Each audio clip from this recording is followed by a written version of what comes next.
Wild card కమీడియన్స్గా అడుగుపెట్టాక Avinash Rohini పైన అందరూ పంచులు వేస్తూ ఉన్నారు. అయితే అందులో నిఖిల్ కూడా ఉన్నాడని చెప్పుకోవచ్చు. రోహిణి వేసే జోకులు బట్టి నిఖిల్ కూడా వేస్తూ వచ్చాడు. కానీ నిఖిల్ అంటే అతను వేస్తున్న జోకులకి రోహిణి అయితే కాస్త ఫీల్ అవుతూ వచ్చేసింది. అయితే మణికంఠ కూడా మార్నింగ్ ఆంటీ అంటూ అనడం జరిగింది.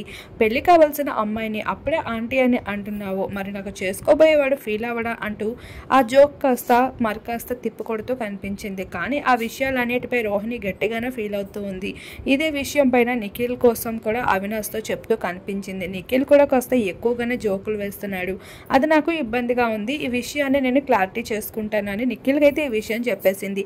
అలానే నాతో అన్కంఫర్టబుల్ అనిపిస్తే నువ్వు కూడా చెప్పేసా నిఖిల్, మన లిమిట్స్లో ఏదైనా మాట్లాడుకుందాము అంటూ క్లారిటీ ఇస్తూ వచ్చింది. ఇక అంతలోనే విష్ణుప్రియ అంటుంది, నువ్వు ఇంకా చిన్నపిల్లాడివి, ఇలాంటివన్నీ తెలుసుకోవడానికి నీకు చాలా టైం పడుతుంది నిఖిల్ అంటూ నిఖిల్కి జోకులు వేస్తూ కనిపించేసింది విష్ణుప్రియ.